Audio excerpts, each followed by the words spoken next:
Hello. Hello. Good Hello. evening, everybody. Evening. Good evening. Good evening. Good evening, Finally, everyone. finally. Yeah, the day has Yes. finally come. How's everybody? Oh, good. Fine. All Fine. I'm right. doing good. Do I'm we so have happy. any guests on the in the room with us already? Yes, we have about 7 people live showing on the Oh, screen. So yeah, whoa. Good evening, everyone, everybody. Thank everyone you is for giving us excited. a Friday evening. We How are we can't all see doing? Yvonne. Yeah, I need to be able to see who is online. Um. Yes. Someone is saying MGV. Can you just say your MGB. name and your location? Yes. Thank Yeah, you. MGB, you're welcome.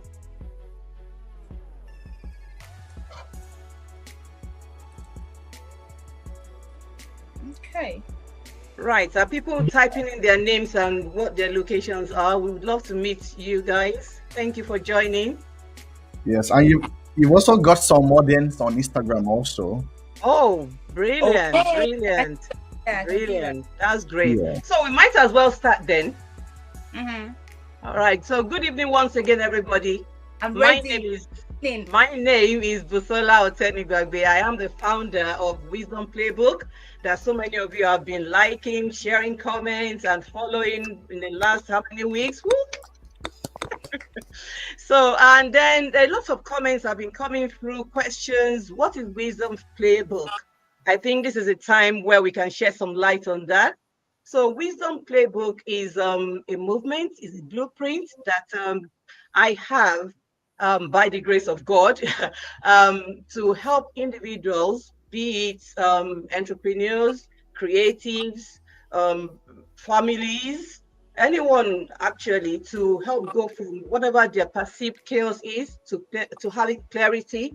And the blueprint and the framework we use is all based on timeless wisdom and has practical application to real life situations as well. So that's what Wisdom Playbook is all about. So please continue to join us and go with us in this journey to understand a lot more about what we do at Wisdom Playbook.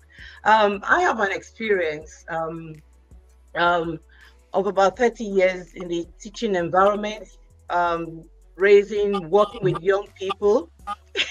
And one key thing that stood out all through was the fact that throughout the interactions, when the students are leaving me, they don't even remember the physics or the chemistry that I teach them. You see them years later on, they tell you stories of how you've impacted their lives, how one story you told them has helped them to become better people.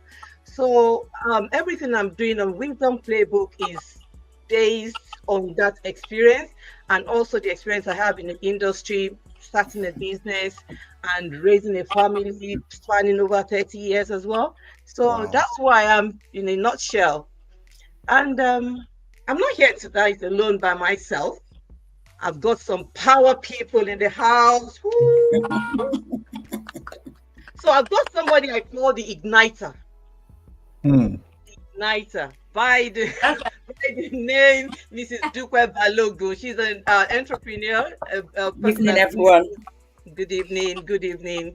She runs and she's the founder of Top Kids group of schools. Help me out Settings, yeah. here. Yeah, we can say Yes, that. yes. Yeah, a Yes. very successful entrepreneur. Mind you, and listen to what I call that. She's an igniter. She's somebody you need to know. So can we please make her welcome? Thank you for joining me on this chat tonight. And also, I have somebody I call the power trailblazer in the person of Ayo. Ayo, you're welcome. Ayo is Thank going you. over Hi. there. Yeah, Welcome. never cease to Such an honor amaze. to be here. Yeah, Such an you're honor to be welcome. here on this live stream with powerhouses. So I'm so delighted. Thank you very much. You're welcome. You're welcome. So Ayo keeps working with young creatives and helping them find purpose and clarity. So you can follow his handle at Prime Council. Is that right? Yes. Yes, I think a lot of people are already following as we say, as we speak. And Finally, I have the firebrand herself. This lady is amazing. Yvonne, you're welcome. Thank you for joining me. Thank you so much, ma. I'm really honored. Thank you. Thank you for having me. Thank you. You're welcome. You're welcome. Right. So let's dig right into into what we got to do tonight. The theme is building homes, families, lives, and that is going from dreams to designs. That's what we say we're talking about, the Wisdom House. And as a case study, we are starting with the story of Joseph. I was doing a study, and it just occurred to me that most people, all we know about Joseph is the fact that Joseph was a favored child.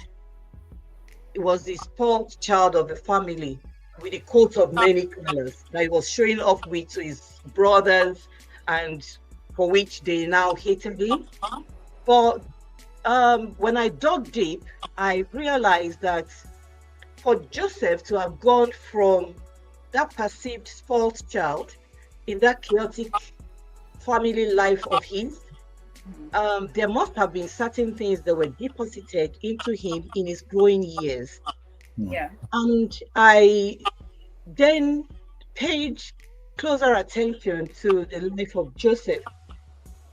The story, the Bible story has it that the father once asked him to go check on his brothers that were out herding the sheep out in the field. And then I started wondering, okay, I know he's a sport child. What was he doing at home?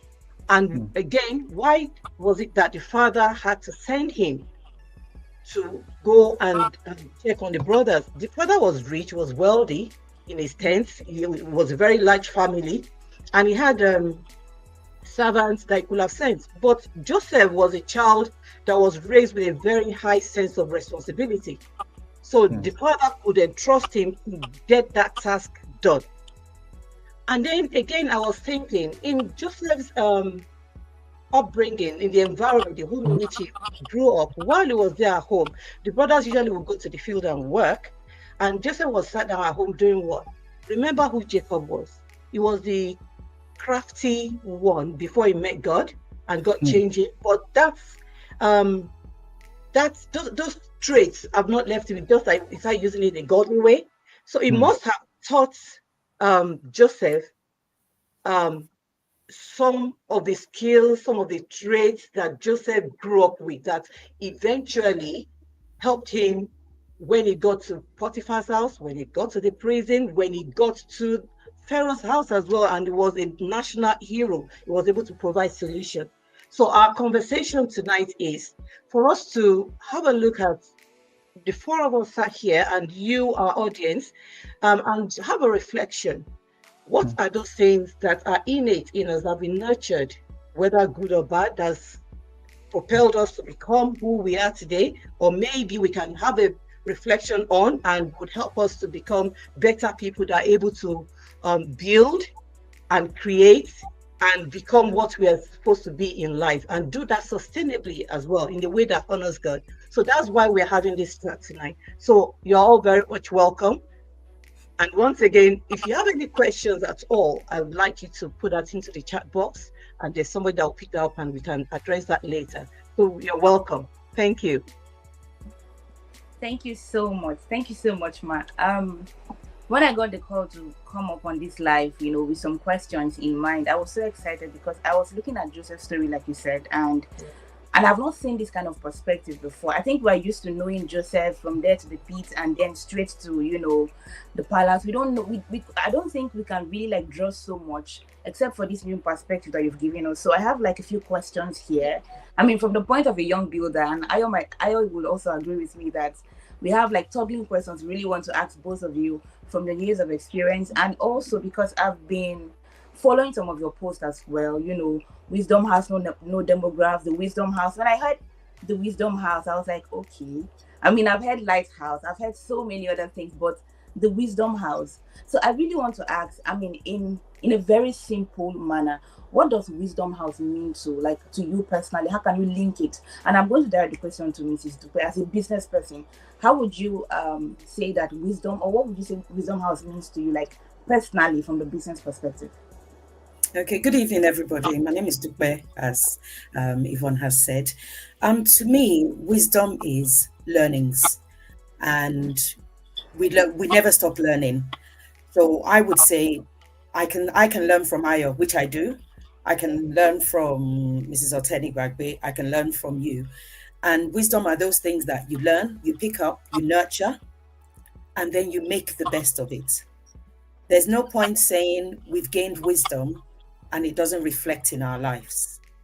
So, I can start from for example, you've said from a business perspective, my first insight to business was from my mother.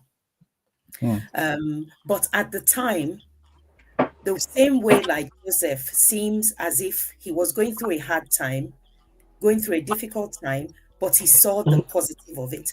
When I was going to my mom's bakery in Nigeria, it was like a punishment to me. If you didn't achieve a particular level in your academics, then you will be going every morning at 4, 5 a.m. to the bakery.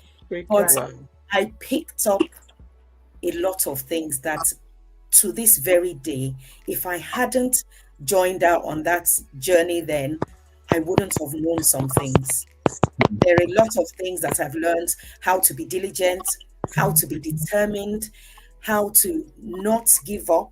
If one door seems to be closing, how to go and try and start addressing another. I will call myself like a fighter. Do you understand? I don't give up. And I've got that from wisdom, not just from my mother, from my sister. Things that, for example, my husband is like, I say that my husband is the extinguisher that puts out the fire. He's very calm. So I take wisdom from that as well and see that, how will he address this? Whereas I could be quite fiery. Well, and my son is the same thing as well. He's very, he's very calm. He's very calculated, just like my sister. They're very calculated. And I've taken wisdom from that. Wisdom is not age bound. So that's my own understanding. Wow.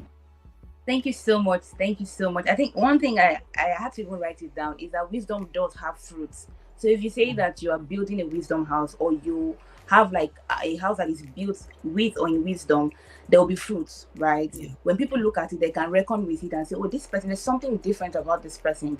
It's not like just speaking everywhere, speaking, filtering it, like what you mentioned, from your husband, from your son, and from everywhere around. So thank you so much. I'm going to pass the mic to Mr. Ayo. I think he has like a very disturbing question. He couldn't even let me to drop the mic. Okay, before he asks this next question, can I just say something more on what Ms. Balogun Yes. Yes. On wisdom. So when you're talking about building the wisdom house, I think in this modern age, a lot of intentionality has to come in. There's a proverb that says that wisdom is calling out from the streets. So it's always there around us, but people don't pay attention. Wisdom requires you to take action, to do things. So if you're building your wisdom house, you have to be very, very intentional about what you're setting out to do, because you have like your laser focus where you want to end. But because what you don't want, like my revered mentor would say, you don't want. So that's wisdom. That is wisdom, and that's one of the ways you start as well in this age. Yeah. Thank you. Thank you. Thank you very much, Ma. And one of the things that attracted me to Wisdom Playbook was when I was reading one of the quotes on Substack, and he said something. A lot of us as young people, we are over-informed but under-illuminated. Right. I was reading it and I was like, where is this wisdom from, first of all? Yes. So the question I have for you, Ma, is you've got over 30 years of experience in career, in family life. And there are a lot of young people on the live stream this evening. We have lots of people on Instagram, on YouTube, young people, young builders. They're thinking about how does the home shape the kind of people we'll become. Because one of the things we've seen in our society today is that there's so much issues, social issues, because of that backlog of training in the home. And someone like you that you've lasted so long in marriage, in home, building children, I want to know, how do the home shape, using Joseph as an example, how does the home shape the kind of person we become. You said something when you started, Ayo. Thank you. You Yes. said we are over-informed But under-illuminated. and under-illuminated. Yes. Lots of information online today. Everybody has access to ChatGPT, lots of information. That is the wisdom We right there. can't- You are telling me, you are giving me the answer. So you see a deluge of what to do, how to do, but people are not paying attention. When you're talking about wisdom, it's not like you don't know that this, but knowing is not enough. But what you do with that knowledge is what matters. Do you understand? So let me take it back to your question. So in building a home, building a family intentionally with wisdom, it's not just about loading them with information, explaining the why, the how, because I did a study on the how, the why, the when of wisdom. Wisdom calls for intentionality. You have to sit down. It's not something that somebody can coach you and you can be like, oh yeah, I'm going to sign up for that coaching thing. Because we're in an age, my sister would allude to that, where people want quick fixes.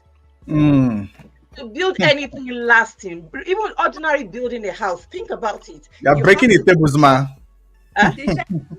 You're shaking the tables. You have to ordinarily building a house. Yeah. You have to lay the foundation, don't you? That takes effort. That takes time. That takes skill. If you just have the knowledge, will the house appear? No. Oh, under-illuminated. It's not like you're not illuminated. It's the wisdom is always shouting. It's always calling. It tells you. It's all there. Information overload everywhere. But people are choosing not to. Contrary to what other people out there tonight are doing, all the people that are here tonight, you have taken the first step. And that's the truth. You have decided to come and pay attention. You've decided to come and, because that calling in the marketplace, you're like, okay, what's he saying? That's why you're here. That's the first step of building. So it is in not just knowing what to do, but actually putting the mechanisms in place and ensuring that it is done and making sure you stay on it long enough to see that result. I hope I've answered your question. Yes. Wow. So tonight I'm ready. I'll pass it over to Yvonne. I take the mic with full respect. I have a very troubling question from what you just said now. We're in a day and time where people want quick fixes, right? People are no longer waiting. There's something they call delayed gratification, right? People don't have that time. They just want something. That's why you see people getting scammed the more. You know, you go online, you see, you know, you just click this link, in 2 days you make £1,000. How I made £7,000 in under 24 hours. And you and I know that for something that you want to replicate or pass down, you know, it requires intentionality. Any fast growth out there is not, it can't last, right? And we want to do it right. We want to, as young builders, we want to build in a way that can, you know, give us that breathing space so that we can pass it down. But in a time where things feel so tight, how can we still keep wisdom at the core of our growth and ambition? I'm very ambitious. I want to attain 5 heights, you know, all at once. How can we, like, you know, just cool down small and make sure that at all times, wisdom is at the very center of our growth and ambition? We are not moving too fast or too slow. You know, we are still making wise decisions. Like, practically, how can that really work? I think Mrs. Balogun would be able to share, because she's been building for over 25 years. Okay.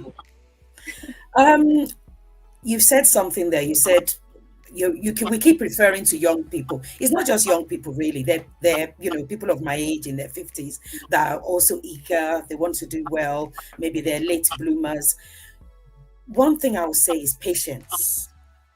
And I wouldn't say it's a because some people say it's a cultural thing. It's not really a cultural thing, because I deal with other people that are not West African or Nigerian, and it's the same thing. Of they want this, you know, they want it and they want it to happen now. What I call, they want microwave success. But if you look at it, if you cook a meal in the oven or on the cooker and you cook it in the microwave, which one tastes better? The one on the cooker tastes Exactly. better. So Yeah. patience. I remember when I was, I was determined that I wanted to do something for myself, and I'd made up my mind. I'd prayed that I want to go into children's business. And I remember someone saying that, that's just a glorified childminder. What is it? But I had a vision, Hmm. but I myself did not know how I was going to get there, but I made a plan. I was patient. It did not look feasible. I remember then I think my husband had just been made redundant. We had just moved house, and I decided to resign and start a business. It Wow. didn't add up, but I was focused. And Hmm. focus is something a lot of young people don't have. Hmm. They want it now. They don't, there's some people come to me and say, "Oh, can you mentor me? I want to do what you're doing." By the time we sit down for about 30 minutes, they're like, "Oh, I don't think I can wait that long. I think it's too slow." But it's focus. We have this mentality of that. I might have been guilty of it in the past. Okay, everyone is doing project management, so I want to do project management. I go on and do project management. I don't get a job in 6 months. I hop out of project management. Oh, everyone is opening a care home. I go and get a loan and open a care home. We have a first inspection. We get closed down. Then now, what is going on? Oh, people are doing crypto. Let me do crypto. Fingers get burnt. Then they're looking for the next big thing. There's no focus. Hmm. If you write the vision down and you make it plain, how can your vision cannot be from jumping from pillar to post? Hmm. Do you understand? It's just there's no focus. And even, whether you go to a church, whether you go to a mosque, because I know there's some people on here that are not Christians, you have to be focused. Hmm. If you're not focused, you can't move from one thing to another. Some people come with an idea. They have an idea, and to them it sounds small because it doesn't sound glamorous. I know a young man, all he does is, to everyone it looks like fine. He does removal of unwanted things from your house, and he also does window cleaning for commercial and domestic accommodation. He has bought 2 properties in the last 5 years from those 2 businesses. He doesn't have a degree, he doesn't have a master's, but you know what? He was focused because he said, I know how to use my hands. I am not academic, but he was focused. But people were like, why would you do that? Oh, you should do, it doesn't sound glamorous. Even he lost a relationship to it Wow. because his missus was saying, why will I be going out with someone that you go and pick rubbish? You might as well Hmm. work on a bin lorry because you are picking unwanted goods from people's houses and taking them to recycling or skip. But, I like his determination. Hmm. He's not an African, but he's been focused. And he has done that now for 5, 6 years. He's bought 2 properties. He's bought Wow. 2 properties, rented them out, and he still lives with his parents. Wow. The thing is, he's been patient and he's been Hmm. focused. A lot of people do not have that patience. For example, if you are a parent that is expecting a child, will you wait to deliver the child before you start planning how you're going to clothe the child, feed the child, house the child? You've got 9 months to plan. Hmm. But, would you decide, I will wait until that child arrives before I decide on a name, on, how we're going to clothe or financially how we're going to be able to look after that child? And it's the same thing. With all due respect, we see a lot of people leaving, the African shores today, and they're coming to the so-called Western world. Yeah. They believe that they will have a better life on this side of the Hmm. world. 90% of those people, I know not everybody, but 90% do not come with a plan. Hmm. They come with 2, 3, 4 children. They do not have a plan because they believe that this is a land of milk and honey. They arrive, they then realize, wow, the landlords have conned on to the fact that a lot of people are coming to our shores. They're no longer taking 1 month's deposit. I know someone that had to pay 5 months deposit to get an accommodation. Why? They came with no plan. They came with 3 children, no plan, didn't know about schools, didn't know about transport, didn't know about the laws that you cannot leave a 10-year-old at home. And 2 of their children nearly got taken away from them. Why? There was no plan. You need to make a plan. You know, even Joseph, in his difficulty, he made a plan. And him being focused on his plan is what delivered his family from famine. Imagine if he was, you know, helter-skelter, not going with what he was doing. Within that difficult time, he was still doing what he was supposed to do. But unfortunately, this is the problem. You know, I've had so many people come and say, oh, I want to do this, I want to go into that. And then they'll say, oh, no. I need something that is going to yield in 6 months. I can't do an investment for 2 or 3 years. There's no microwave thing. I've been doing what I'm doing. I'm going into my 25th year. And I would say the first 10 years were hard. I won't lie. They were hard. You know, there were first 3 years, I couldn't even make enough money to pay staff. It's my husband's salary that was actually contributing 80% towards the salaries of the staff. I had to do other things, you know, buy and sell things, go and do other jobs to make sure ends meet. But a lot of people don't want to do that nowadays. They just want a quick fix. Oh, I want the nice car, the nice house. I want to go on the nice holidays. You know, we didn't go on holidays for 7 years. We didn't go on holidays. I remember the first holiday our son was on a coach to Dover. And he thought that it was the best thing since sliced bread. You know, so at the end of the day, patience and focus are very important. Very important. Wow. Yeah, can I just add to what Mrs. Balogun has just said? Going back to the story of Joseph, when Joseph was in Jacob's tent, he had a vision. What he wanted, he even had a vision. He had a focus. He knew what God told him. But see how long it took him before that vision materialized. And when it was going to materialize, when he was going to be in that position where he was actually leading as God has ordained him to, he was following a blueprint, which is one of the things that we talk about in a wisdom playbook. Okay, you don't have a focus, you don't have a plan. That's the first place to start. It's not enough to say, yeah, I want to be this. Okay, have you sat down? You need to sit down and count the cost. How do you separate ideas? You can't be jumping into everything. So how do you separate all these ideas that are coming to you? What skills do you have? What resources do you have? You have to separate. Once you've separated all these ideas, what will work? What foundation do I have? And then you drill down and you look at your resources. What would they require of me? That is the path of wisdom. What would they require? By the time you do a honest evaluation of that, I tell you, you are already on your way to building something that will be sustainable. So you get the resources, the systems in place, you set them in rhythms, how you're going to do it. It's hard work. So at the time I had to transit from teaching into business, it was quite chaotic. I was going through a phase as a woman. I was tired of teaching, having been in the classroom. I love the kids. That's the best part for me in teaching, being in the classroom. And I have what's it called now? A rule that every child that comes into my classroom, before you leave, I must have had some kind of contact with your relationship, spoken to me, said something. There must be something that you're living with.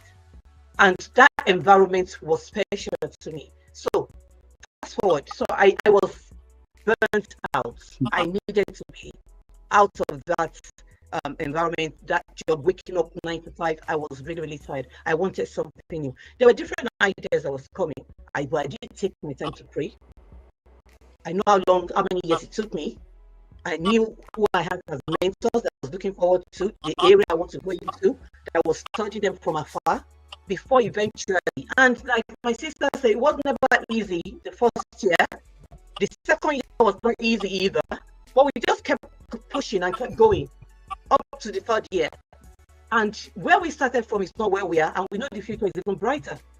So having different ideas, there's nothing bad in that, but you need to be able to put it together and sit down and decide what exactly am I called to do, what are my strengths, which area, where do I want to put the work in. That is the path of wisdom. I hope that has helped somebody. Yes, Thank yes, you. yes, it has. Thank you so much. I just want to say something before I pass the mic to Ayo, right? Few of the things you mentioned, both of you mentioned patience, you mentioned focus, you mentioned intentionality, right?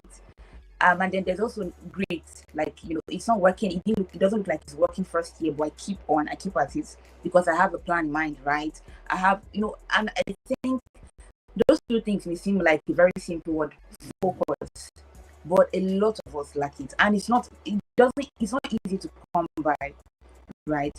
So I want that you've had to learn along the line while building. I know that, you've talked about the story of Joseph, how he didn't just wake up one day and appear there. There's been like, there was background training, whether we like it or not, right? So someone might be listening to this life and saying, I'm really trying this whole thing called focus, but I didn't see it from home. I wasn't taught focus from home. I didn't see my mom or my dad focus on a particular thing. So I didn't see it, sometimes it's easier when you watch someone doing it and then you build from there, right? It's possible you would have watched your mom, push. It didn't look like he was working, but she pushed, or your dad. So there was something to hold on to. There was something, a picture. So when you see they started something, I didn't see them give up. They kept at it 3 years. He wasn't really pulling through, but they kept at it. But there are people who probably didn't have, such leverage growing up.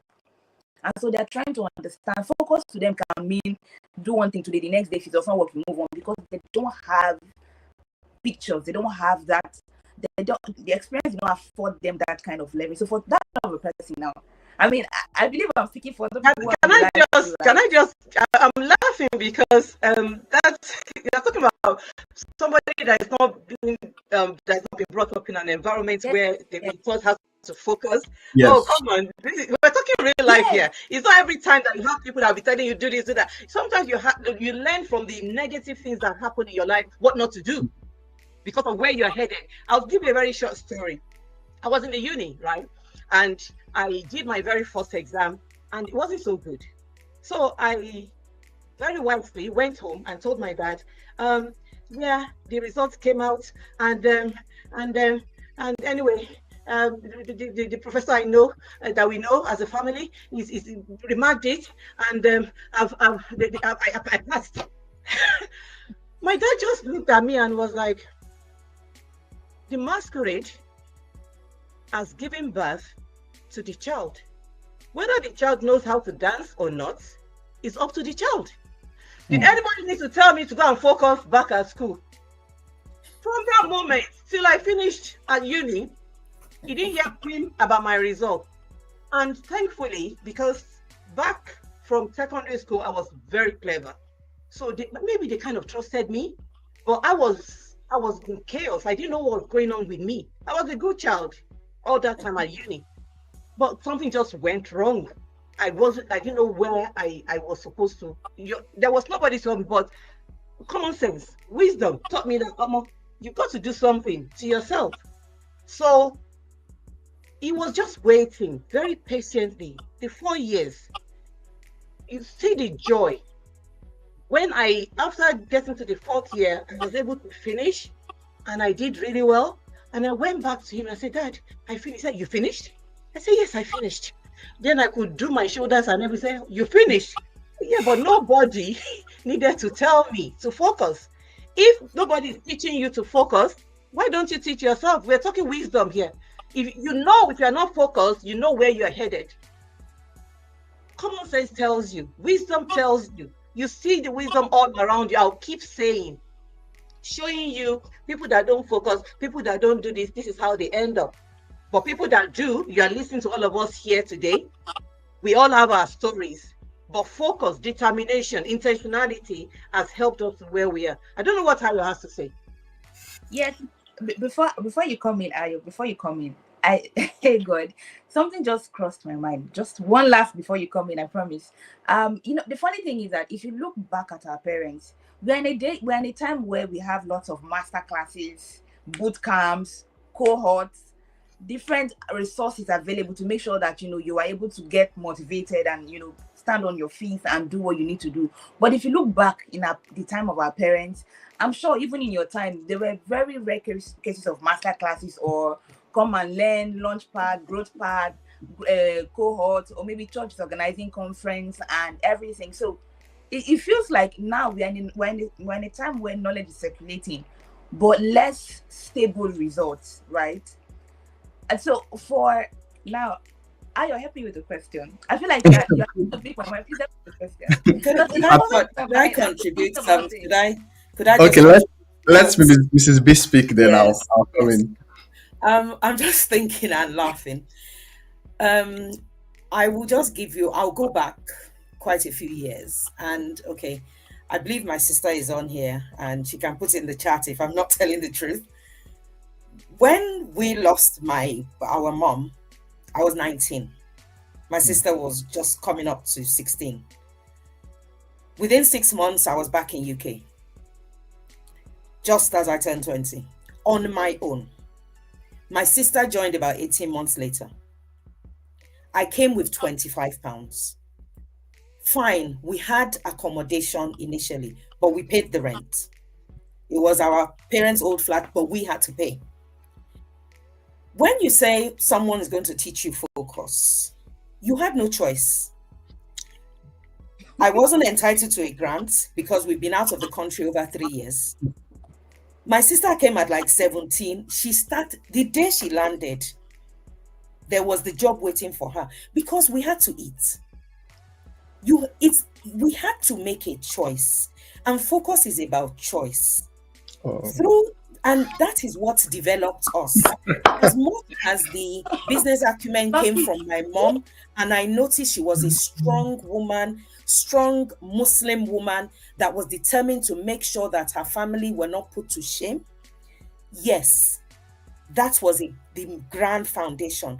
But once we were back on this soil, I tell you, we did not need anybody. My sister worked every day and was at college full-time, then university full-time.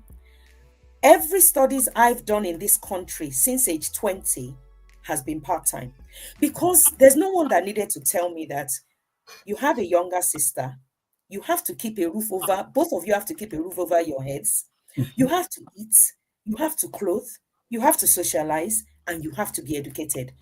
Not one penny came from any member of a family towards our education. Wow. No loans towards our education. No one needed to teach us to focus.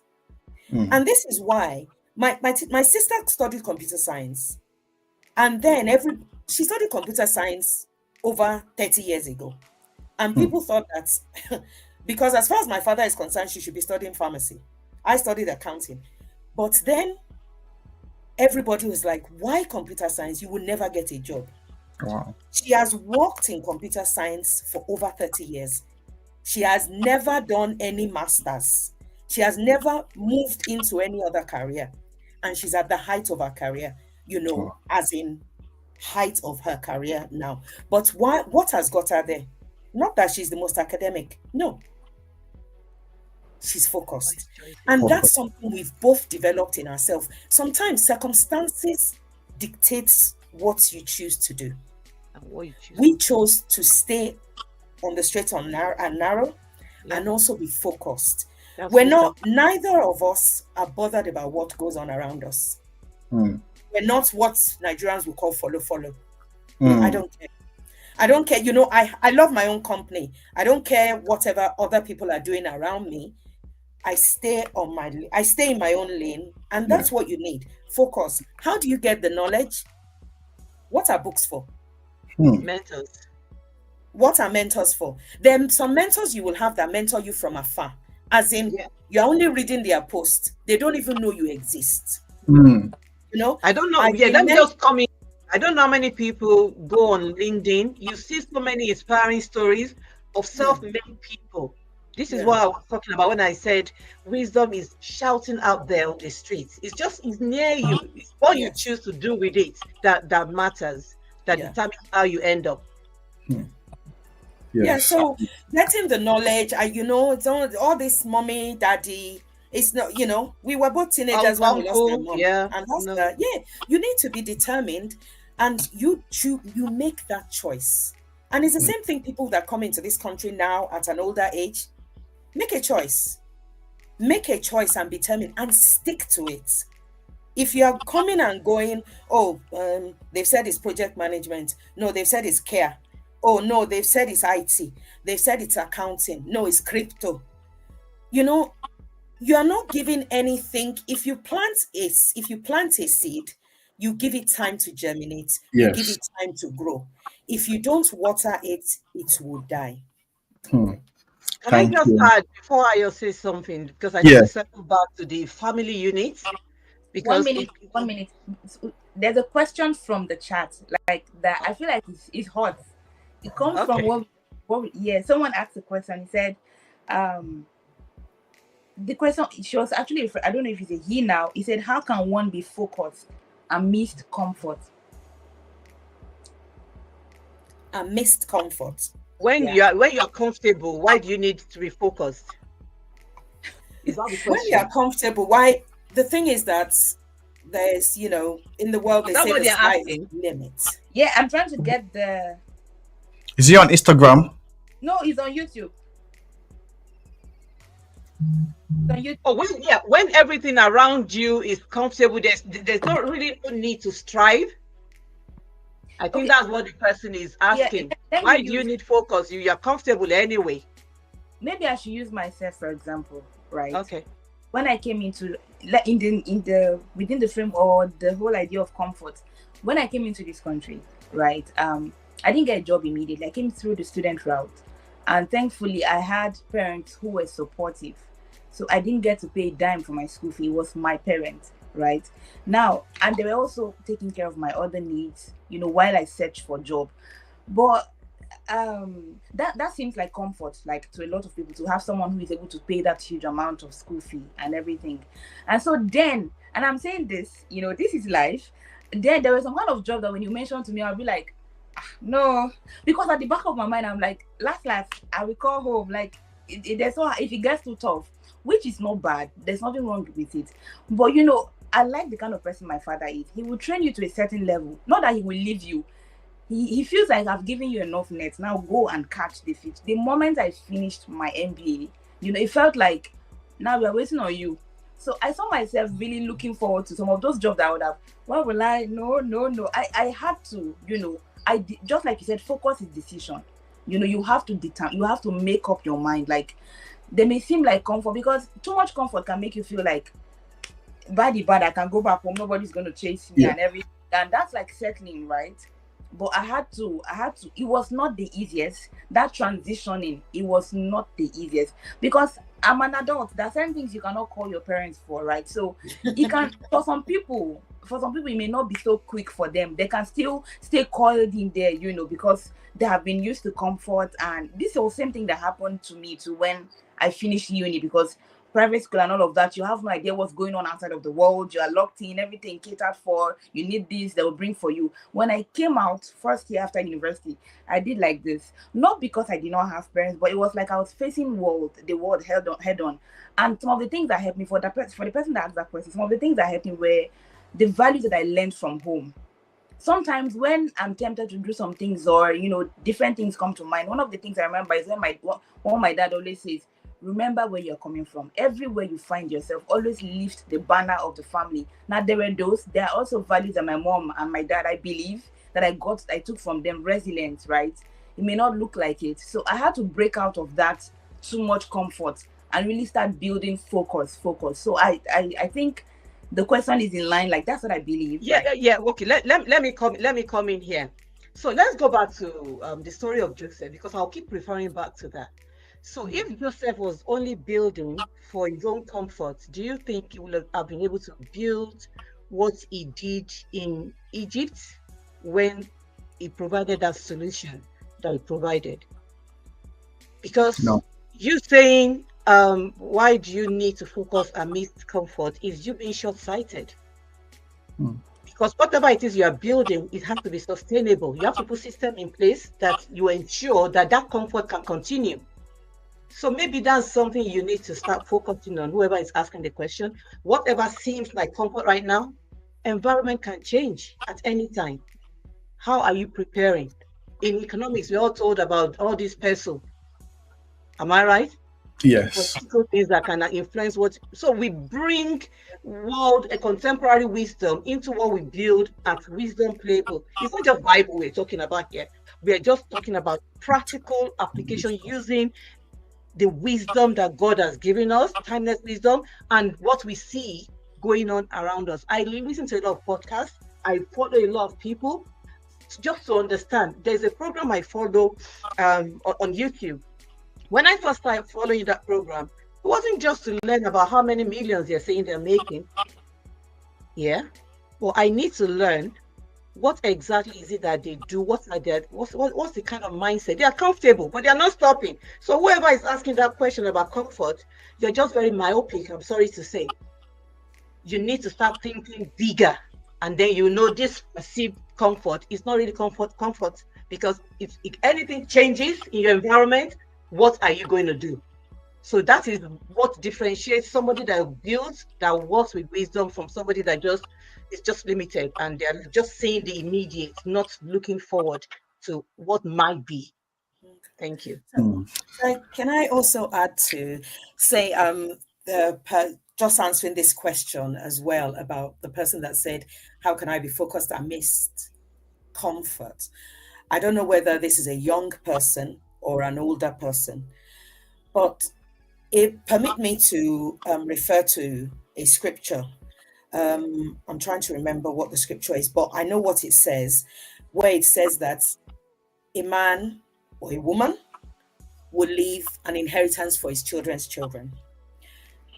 We can just flippantly say children's children, oh, my grandchildren. But what that scripture means is that you are blessed enough to leave an inheritance for 2 generations. So if you are comfortable, comfort is not just I've paid off my house, or I live, I'm debt free. I can go on holiday every month. My children eat whatever. I can eat lobsters morning, afternoon, and night. That is just not what comfort is. Okay? Comfort is, to me, at this level in my life, comfort is I am still comfortable and I can afford what I want without even leaving my house, because money is making money for me whilst I sit at home. That is what comfort is. Running and catching the train is not comfort. Not comfort. So I don't know what stage in life this person is. If it's a young person, fine.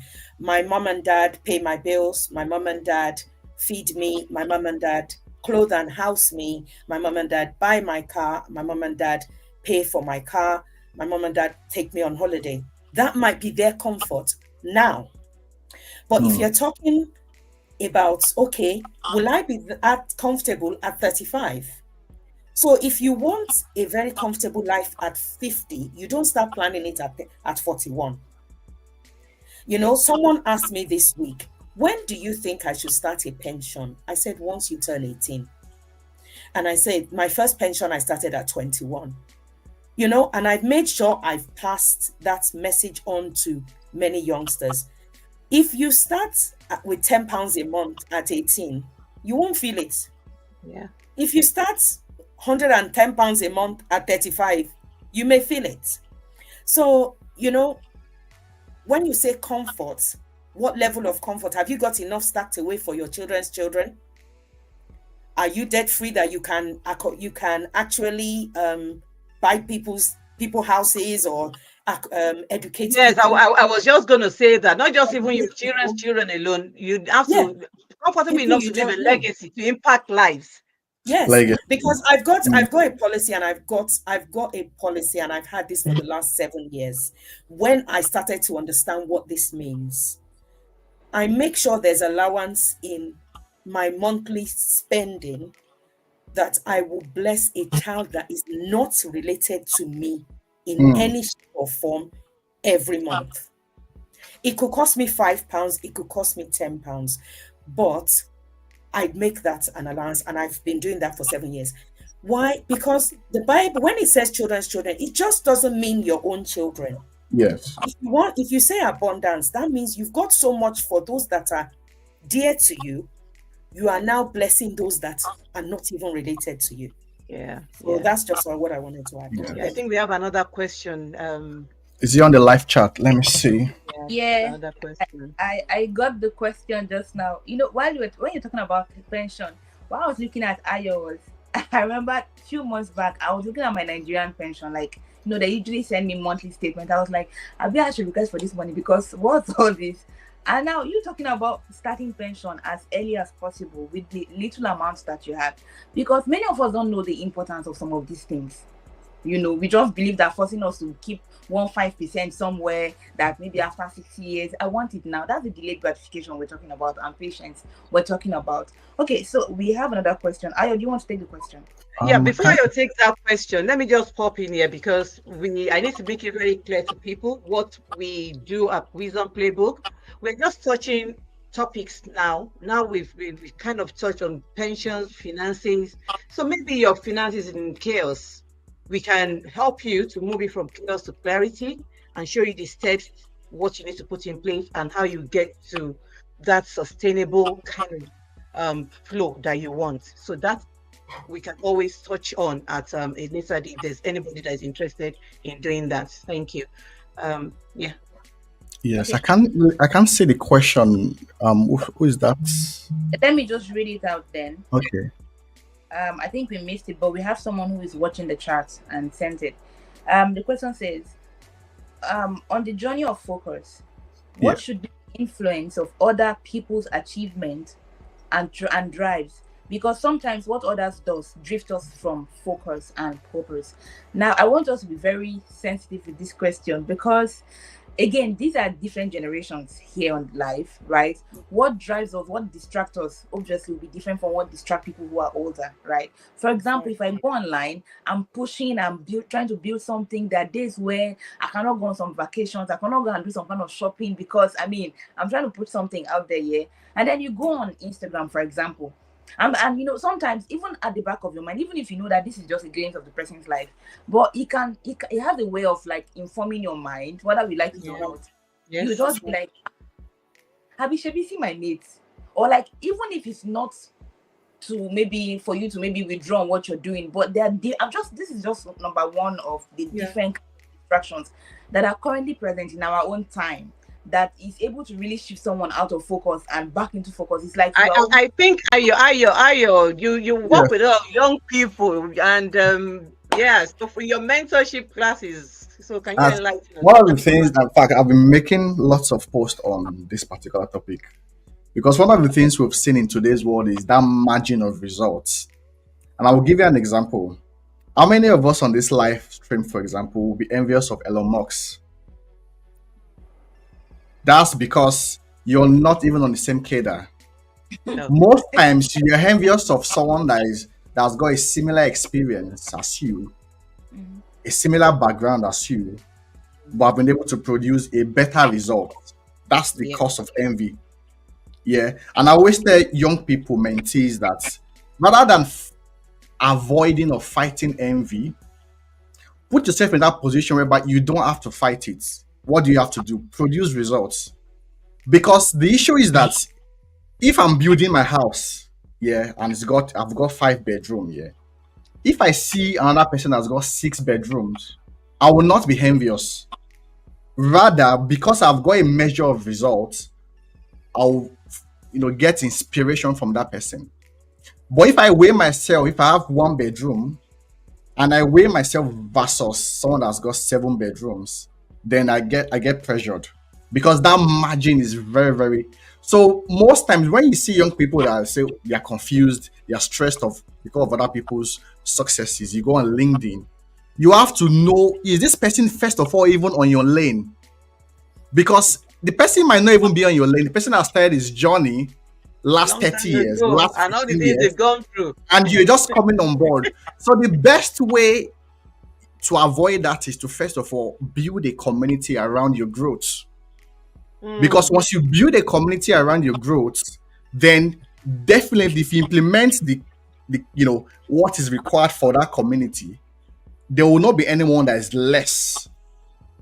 And I think I did a post on that and that was in the book of Acts. You see that using Joseph as an example, he's got 11 brothers. His 11 brothers were envious of him because he had a coat of many colors, because his father loved him. But what they didn't know is that God called them patriarchs in the Bible, all of them patriarchs, but they could not see what God called them. They only focused on what Joseph had.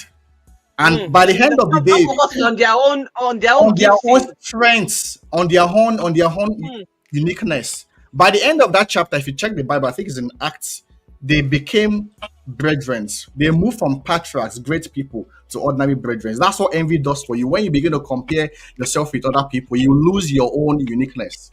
So I just think that has answered that. So you should know who you are competing with. Compete with your own self to become a better version of yourself. To shed another light on that, instead of just competing and comparing yourself with somebody, it's okay to aspire to want to be like somebody. Because they always say this. I was just saying that to somebody this afternoon, that your net worth is determined to a large extent by what the people you have in your network. So if you want to be like them, move close, learn. That's the reason we're talking about. Learn what they do and be willing to pay your dues. Make sacrifices. Time, resources, the courses you learn, the mentorship you give yourself. Do the work, put the hard grind into it. And then if that is the lane you are being called to, it's not like everything that you see going around you is what you want to do. But whatever chosen line you've identified, all you need to do is find like-minded people around you and start moving. Mrs. Balogun said something. Your mentors don't need to be people you have close proximity to all the time. There's a lot of people I follow that I learn from. They don't even know I exist. But I know what I get from them, and I know how that has been shaping my life. Thank you. Yes, thank you, man. And okay, well, yeah, you go on. So I want to mention just the previous point that about choice. We can't underestimate the power of choice in today's world, and that's why one of the major theme of what we do at Prime Council is a fight against mediocrity. It's a fight against mediocrity, not just for young people. Yes. And you cannot take away that from focus and the power of choice. And one of the things that God did everything, but one of the things He gave us is the power of choice. It's good for you to accept that you don't have the experiences or you don't have a parent, but like Joseph, at a point he left his father's house, but he still determined that I'm not going to bow down. I'm not going to go against my convictions in the palace or at Potiphar's house. So that choice, because it seems so good to accept that you don't have all these things, but what are you doing about it? That's the question we should be asking ourselves as young people, as people on this live stream. What are we doing about our inefficiencies and our inadequacies, rather than just accepting it that, well, I've got no focus. What are you doing about focus? And I think if you bring ourselves to a better accountability, then that's when we begin to get solutions. That doesn't just apply to young people. It applies to every single one of us on these chats tonight. It's all about building, that's what my framework is all about. It's all about having the focus. You need to sit down first, identify what your chaos is, and then narrow it down to, okay, what is my vision? What do I really want? Get ideas, get resources, find out, okay, and learn about yourself. What is my vision? Where am I headed? What do I want to do? Once you've identified that, then you set the boundaries. Okay, this one is out. This one, you learn to say no, learn to say yes. Don't be afraid to say no. That's what I'm trying to say. So set your boundaries. Okay, just this one thing I want to focus on. This aspect I want to focus on. Once you focus on that one, then set your systems in place. Once you have your systems in place, then you set them in readings at this particular time. Because these days we see on social media all these people coming out telling us, oh, don't set goals, set systems. They're all right. Everybody is correct. but we need to pay attention. Set the systems in place. I want my finances to grow. I want to increase. Okay. Mrs. Balogun said, start your pension early. If it's only 10, set the system and just do what you can manage part-time. Do it. Once you start doing that, and then set the reading. That means timing, what direction am I headed? Everything is all there for you. Everything I'm saying, all these steps I'm recounting to you is what I have in my framework. So you've got the reading going, so then you delegate, because you can't do everything. So whether it is a vision you have or you are trying to build a home, it applies across all sectors, every area of life.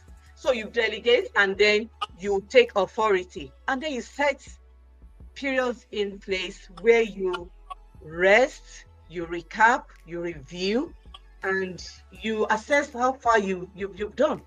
Everything I've said is just this blueprint that has been given unto us. The world that we see right now was created from the same 7 processes, 7 steps, is what we're saying. So whatever stage in life you are at, every one of us on this call tonight, whatever business you're into, whatever it is that is your chaos, this would help you. Thank you. Okay, thank you so much. I have a question for Mrs. Balogun. While you were talking, and I mean every other person, now I'm asking now as a business person, because I work with a couple of business owners, especially small business owners, and I don't know how. I think sometimes when we hear someone has got 20 years of experience, we just feel like 20, just 20. But when you start, no, I'm serious. When you actually start building something, and 2 months into that thing, you realize that 20 years is no joke. No, I'm even going far. Then you realize that 3 years of doing something consistently, sometimes you see results, some other times you don't see results, but you are hitting about it.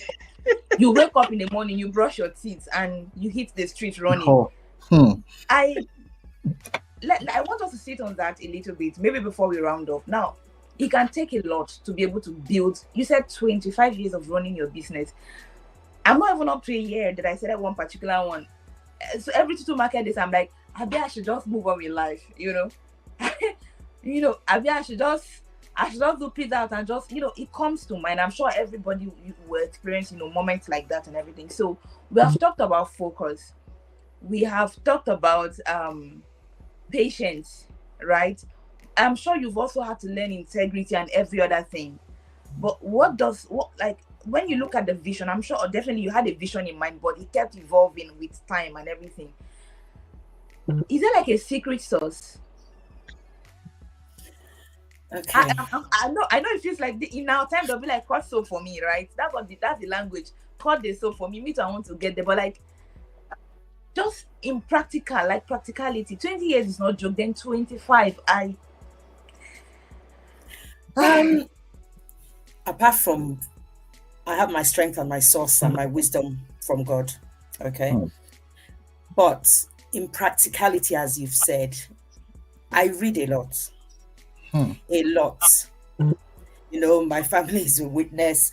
I read a book a week. I spend a lot of money on books. I'm very old school. I like reading. I will learn from anybody. There's some authors that I've actually contacted because I want them to answer my question exactly as you've asked me now. I don't just want to read their book. And it's as CEO said, as Mrs. Oteniwagwe said, you can go. LinkedIn is such a great tool. It gets so personal. I slide into their DM and like, look, thank you, I've read your book, but there's something I need answered properly, like related to me, and they will answer. There's a lot of podcasts. There's a lot of podcasts as well that you can learn from. Yeah. There's a lot of articles you can learn from. When I was much younger, I'll read the Financial Times, I'll read the Business World, I'll subscription. Okay, I used to do a lot of subscriptions, and sometimes, as you said, it's like, this thing is not working, let me just leave it. Do you understand? But sometimes it's nice to be stubborn if you are trying to grow something. And it's nice not to be bothered about what people say. Okay? Sometimes some people would say, why don't you just go and do this and don't do this? Yes, there's been times that I've had to add, like during lockdown, I went lecturing because all schools were closed for 18 months. And I thought, I am not sitting here and not earning anything. I need to do something. But I am the type of person that if I go into something, I need to get something out of it. So yes, I did go into lecturing, but I thought if I'm going into this lecturing, I have to benefit from it. And I got a PGC out of it. You know, I got them to pay some of the money. Once I've done that, then I jumped out. I thought, you know what, my business is what I want to focus. But I was only lecturing 1.5 days, but I had to do that then to answer my financial matters then.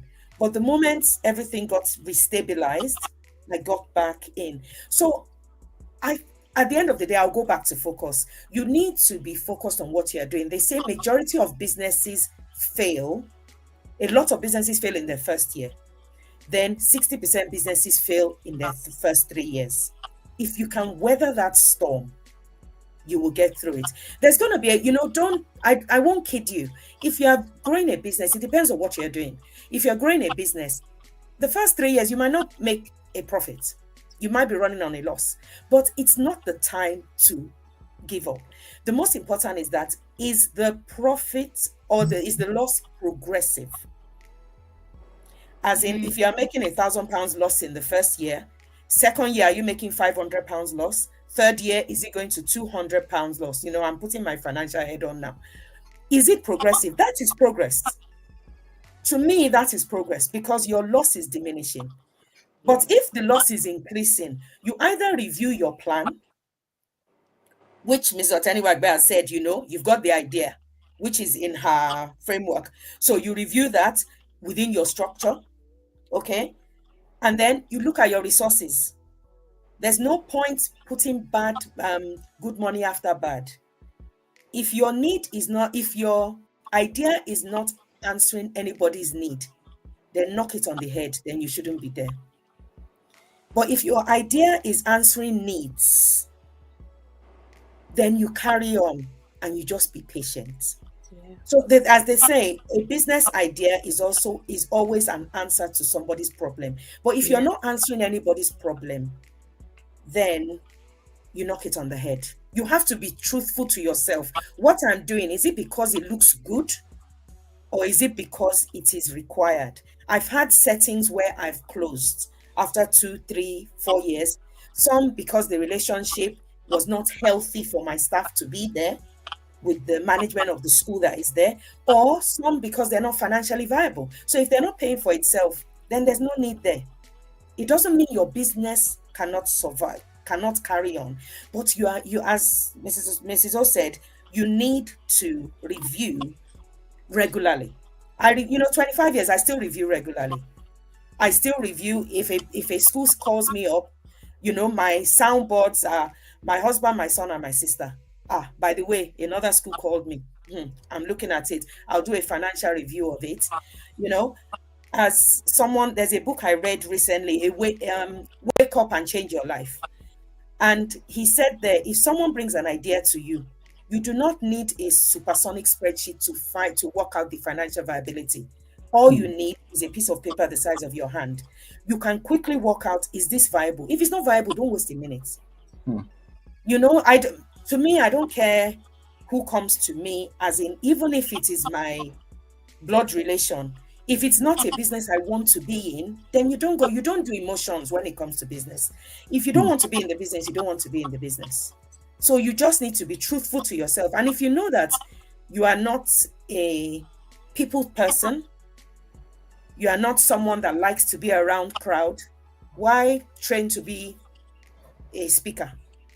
Do you understand? We have to be truthful to ourselves.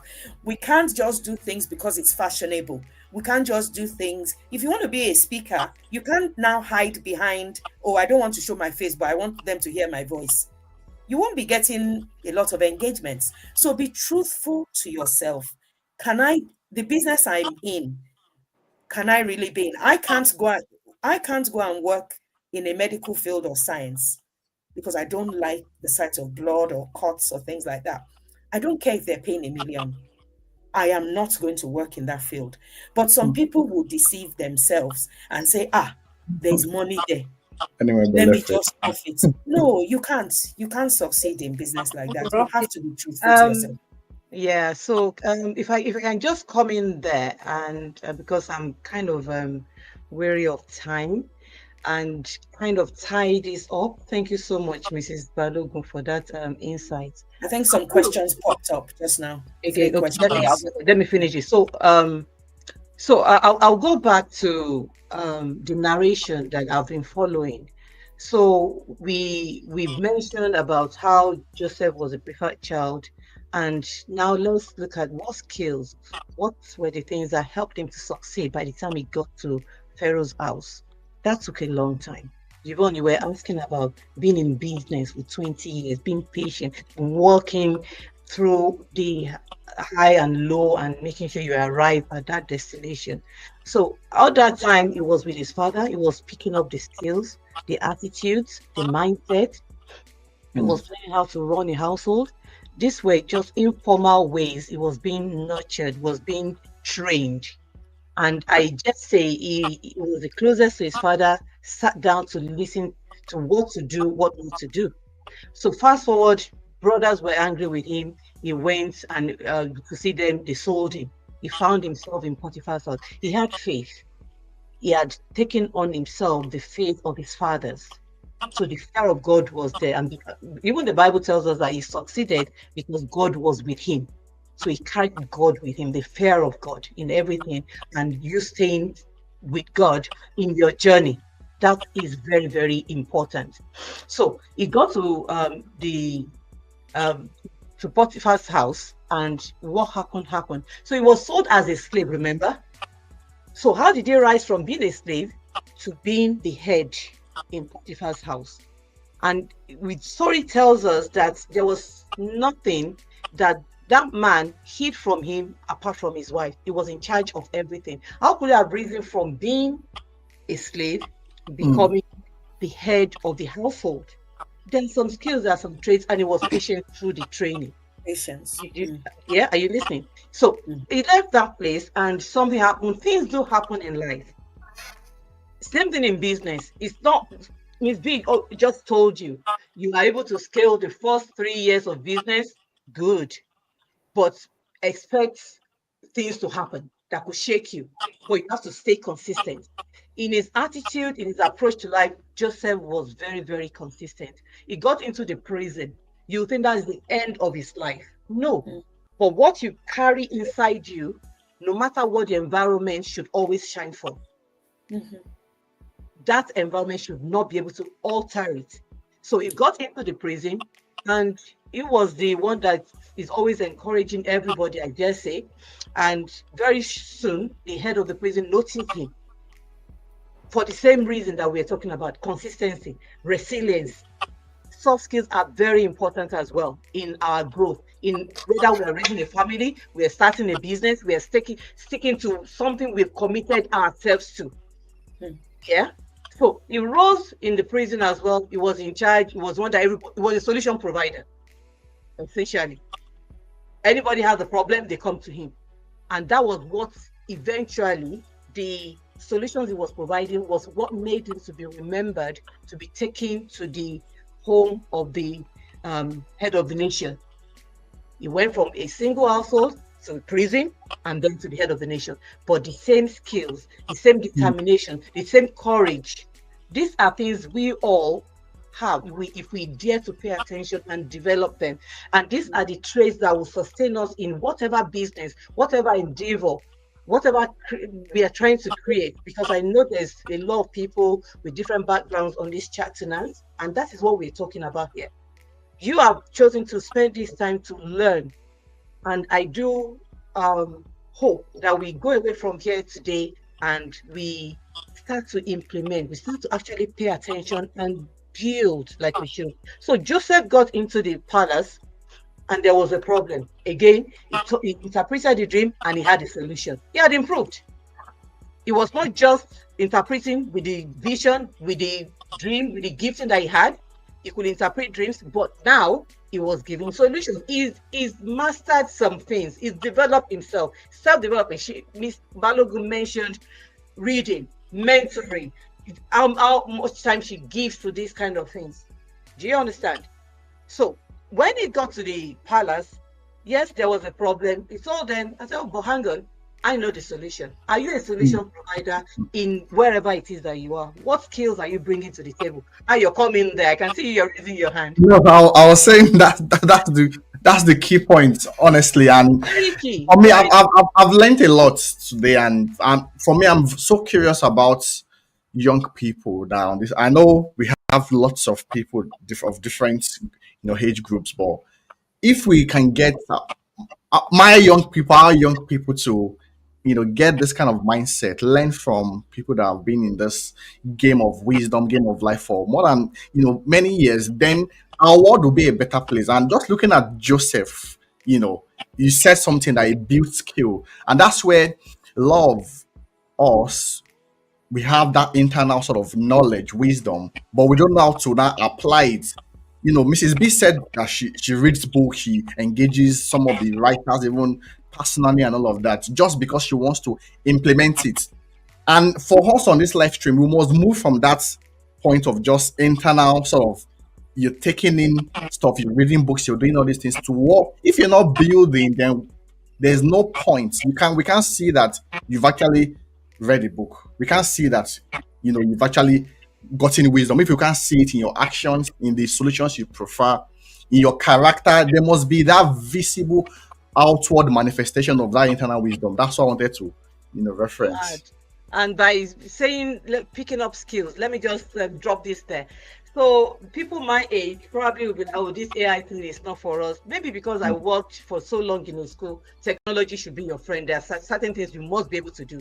So in that area, I'm versatile. So AI came through, and I'm like, oh, I'm even late in learning this. But the amount of skills I picked up on AI and how it has benefited me, I cannot begin to tell you. So it's not about age. Wisdom, we said, it's not about demographics, is it? It hasn't got nothing to do with area where you are, who you are, whatever. Are you willing to do something? What we are asking today. Are you willing to take the bull by the horn and do something about your situation? Turn your chaos into something clear and sustainable. Is what we are by taking the intention. Mrs. B said something that she reads a book, she buys lots of books, and she's even gifted me many books, which I really appreciate. And she goes on to. I just got this from her. Can you see? Wow, we can see it. You can't see it. I'm trying to focus it. Where is it now? Yeah. Oh, yeah. The company, yes. I'll get that after. She was arranging that book. Yeah, she was arranging that bookshelf, and she was telling me about her books. I'm like, hang on. That one that says compound, because that word has been ringing in my head for so long. And wow. I then did a deep search on compounding wisdom as well. That's another story for another day. Yeah. And then compounding your finances, compounding. I'm like, yes, this word compounding. At the moment I saw compound, I'm like, please, that book. The very next day the book arrived. So I'm a witness. So look at Mrs. B that has got over 30 years in business versus I've been emphasizing young people because I interface with them daily. I've spoken to two different young people. I was on a call with them and they slept off on the call. They're not in the same place. Nigeria, UK. So I know the gross mediocrity. It's everywhere. That's why they know that I'm coming for them after this live stream. Have you seen people that have been in the game? Because generally you would think as a young person you should be enthusiastic, you should have that drive. But the reverse is the case. We see love, more experienced people, older people that are more, they've got this zeal because we're wasting our energies on different things, social media and distraction. So that's one thing that I'm just spotting out for the young audience. Yvonne, you can come in. Yeah, thank you so much. All of you are dragging the young people. I will stand with them, but I want to say something to them and all of us. We are being dragged for the right reasons, though. I was looking at the theme as we're talking. I was just looking up the top of my phone. The theme of this live, it says from dream to design, right? Now, I think I had been following some of the write up and some of the things you've been saying. And one of the things I want to really put out there, and I want to mention for from dream to design, is creating your own reading. I talk a lot about systems and structures for businesses, and I because I've tried it for myself personally, and by extension moved it to my business. One of this can look like so many things that I've said here, but one of the reading that I've picked from what Mrs. Balogun said was the culture cultivating a mindset of like you have an open mind to still read no matter the years of experience you have. She still takes time to read, goes through resources, and unfortunately now we don't even have any excuse in our time, because if you say, oh, I did not learn how to cook because nobody know where to teach me, they're on YouTube. If you say, oh, I did not learn how to write a book, people are generating courses every day. There are resources that is abound every day, right? So creating a very I'd like the older people to touch more on this, creating a reading that can work for you. And Ayo mentioned the era of distraction. You can go on social media, you say you just want to do 2 minutes and just check on somebody, 2 hours you are there. No, me I'm I'm also guilty, right? Yeah, it happened to me too. And because there's already like a reading in it's like my system recognizes that reading now. Every morning, if you're able to wake up, so I have two times it's either I wake up 5:30 or 6:30, depends on when I go to bed. The first 30 minutes just to pick one of my books. It could be on business, it could be on spiritual matters, and just read so that I can have something to be brooding over while I'm in the bathroom. So it's already forming my mind and everything, because I see that truly wisdom is hidden in plain sight. Sometimes it's in the little things, like Mrs. B has said, the little things that we miss. So I want to touch about, we have different types of reading. We have the ones that have worked for you, but on a very generic scale. And Ayo, you interface with young people every day. Sometimes what people need is not just maybe 5 things. It's also one thing to do consistently for 2 years and watch it work before you move to another one. So for people who have built, obviously consistency has been embedded in all that you've built. Obviously you've grown integrity, you've built stability. What are those readings that you can pass down, that you can say that for a young builder, for a young person watching this thing, you can begin to incorporate, gradually, and then make it a habit? Let it form inside of you as a habit, right? Yeah.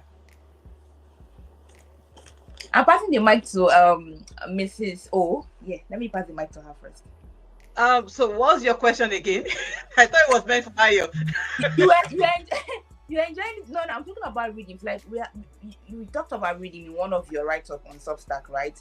And you talked about, because you first see the vision, you have the idea, and then you map it out, right? You map it out. You have systems, you put systems in place, and you start reading. So okay, let me come in there around it, that you can always hit back every day until it mounts up. Exactly. So let me put that very simply.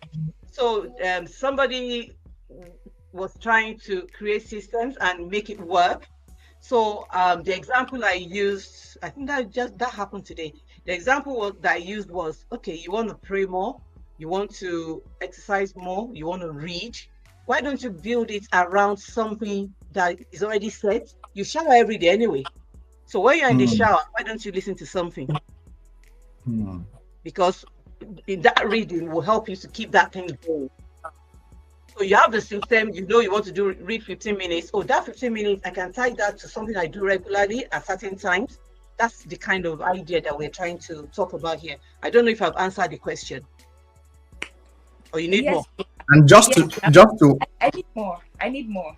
Yeah. Ayo, do you want to take that? Yeah, just to add that in this game of building from dream to design, you will never start confidently first. If your first startup will not be by confidence but by courage.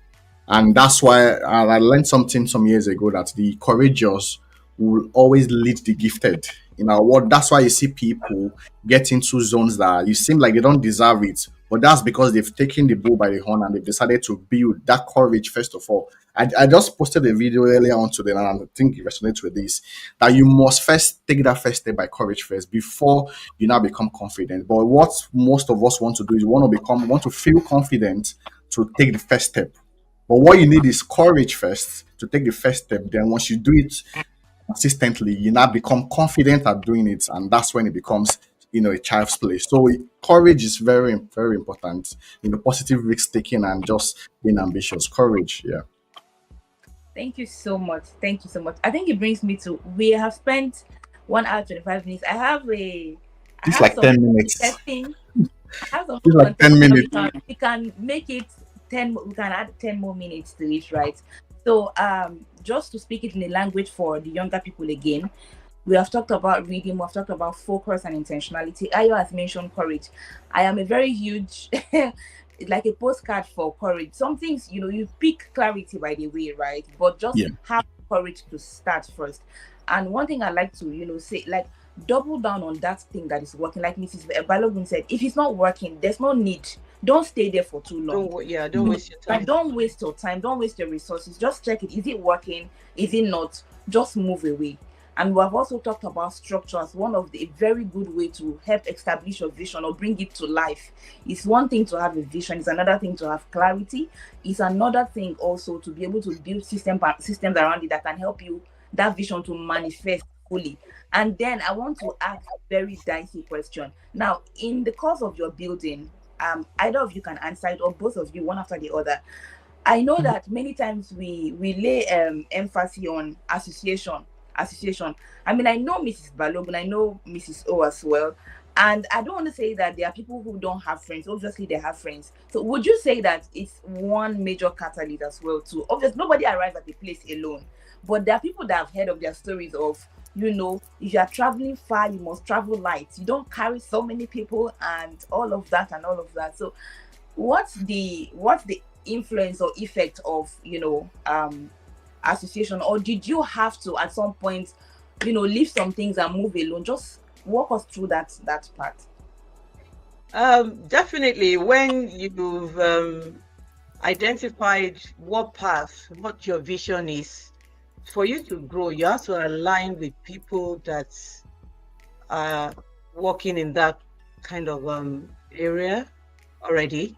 So, and naturally, people that don't belong, it's not because you don't want to, naturally they just fall off, because the time, we all have 24 hours.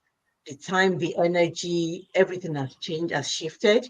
So naturally, certain parts you would not be able to follow anymore.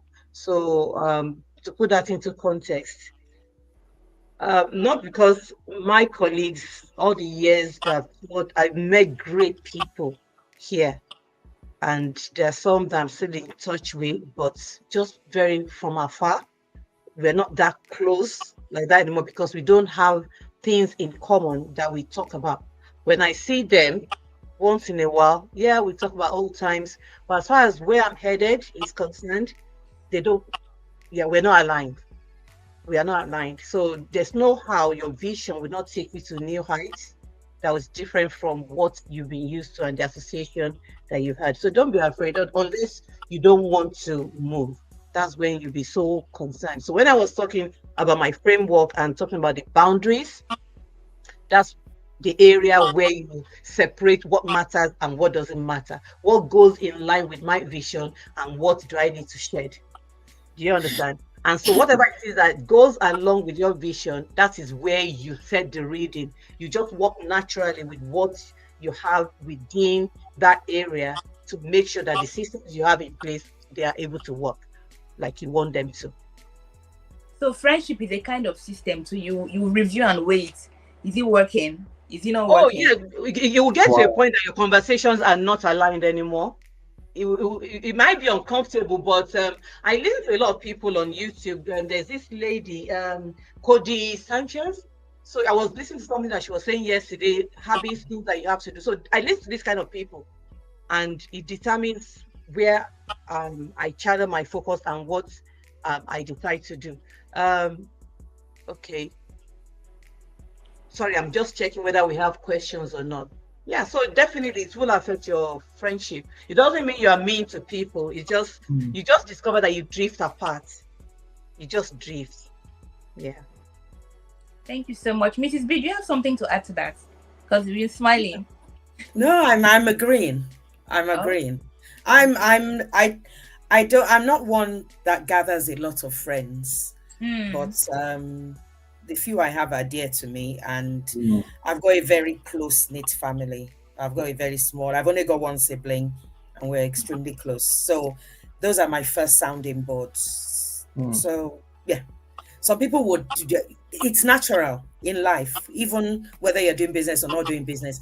You may drift from some people, as they say. Some friends are for phases, Yeah. some phases, and some will go the whole Right. long haul with you all the way. So it's a natural thing. Yeah. Thank you so much. Ayo, you walk around with a lot of young people, Yes. and in a time where people seek for motivation as though their life depends on it, right? And it's not like that from our older people. Most of them, I think, or let me say, many of them are like self-starters.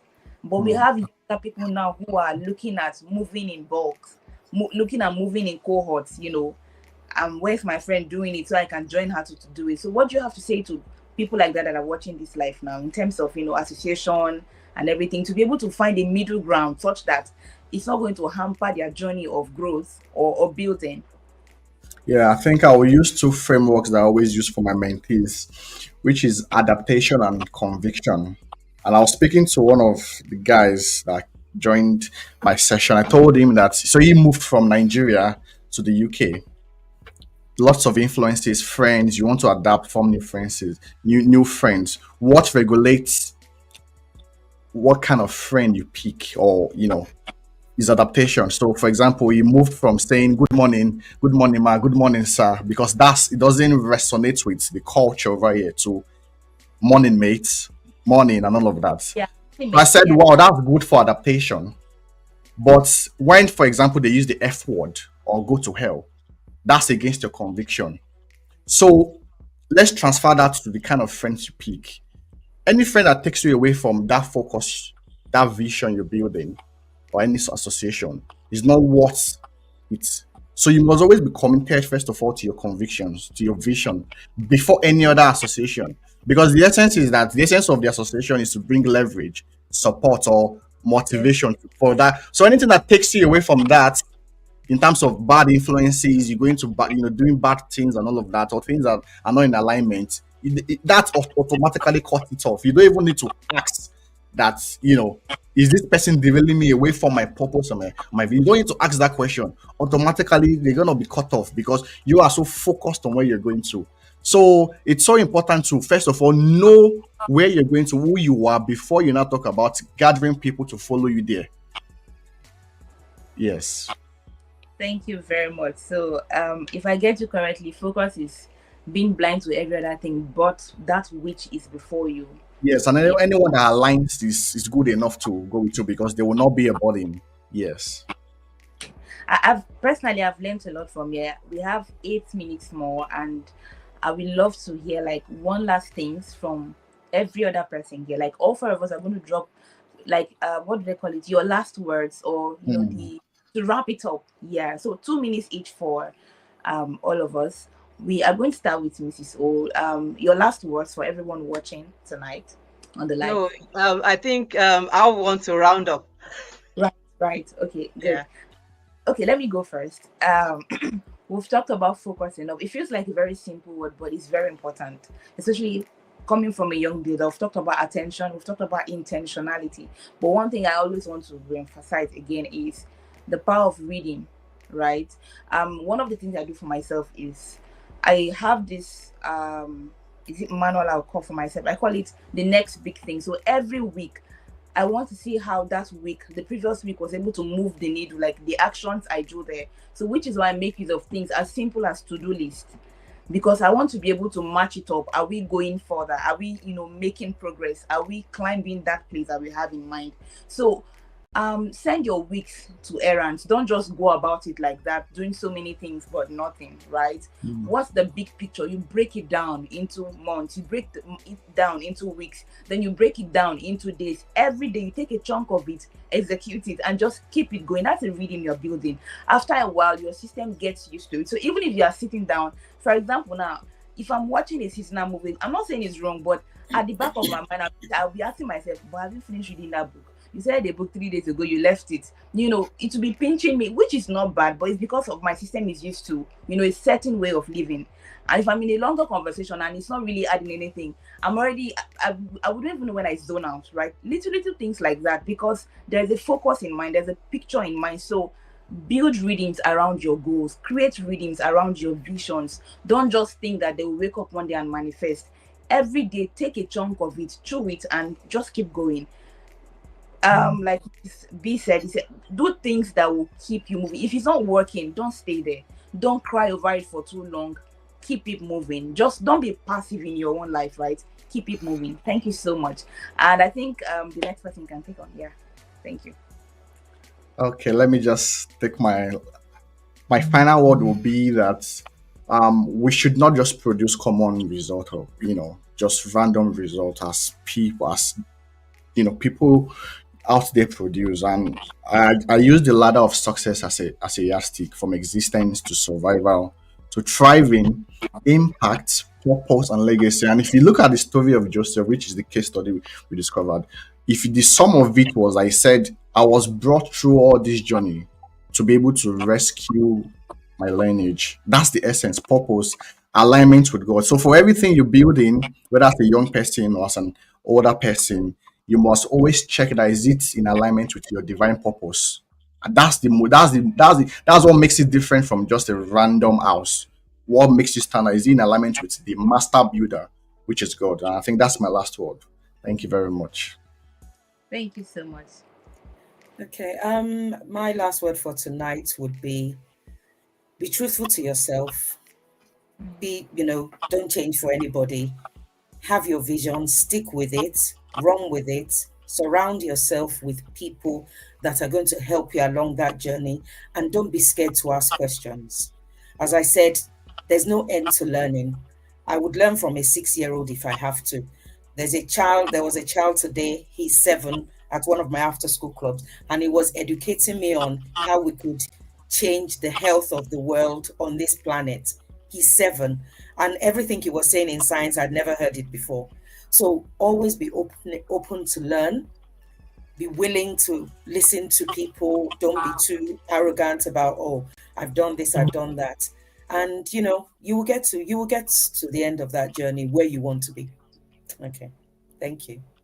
Thank you so thank you everybody for your contributions. They're quite very, very valuable. So in closing, I'm just gonna again reiterate the fact that Joseph was not lucky, Mrs. B was not lucky, I am not lucky, Yvonne is not lucky, Ayola is not lucky. All that's happened is whatever trainings, whatever skills we picked up from home, with the life experiences that we had, we have been able to stay consistent and intentional about building with wisdom, learning from mentors, reading books, doing whatever it takes over time to be solution providers in whatever fields that we are in. So we've gone from our different perceived chaoses to clarity to building breathing. We're not to be envied. We're still on the way to become. Remember, ultimately, we are all about lasting legacy and impact that we can pass on to people. So what is your chaos today? What clarity do you seek? And how do you see yourself? Mrs. B mentioned earlier that you leave inheritance for 2 generations. And then we push that further to say it even goes beyond your generation, it goes beyond your comfort zone, it goes to influence people around you.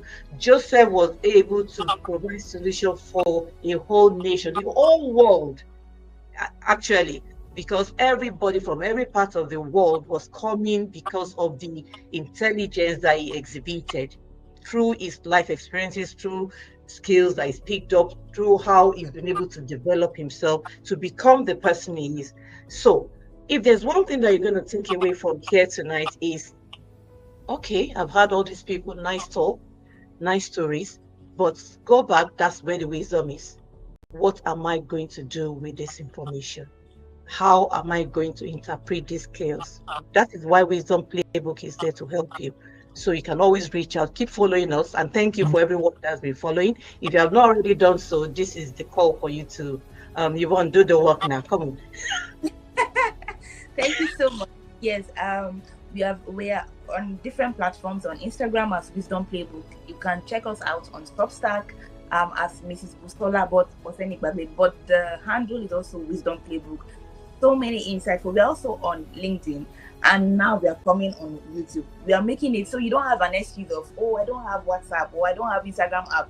We are on YouTube. Oh, I don't have Substack. We are on LinkedIn. You know, we are everywhere. So the resources are there, like everyone has spoken, but it's up to you to chew it and make good use of it. Thank you. Join the community. Join the community. There's a lot to learn, and we're coming back on your screens very soon. Keep your fingers crossed. Yeah. So thank you everybody for coming on tonight. We really do appreciate the time that you've put in. We love you all. Thank you. Thank you. Bye. Bye. All right.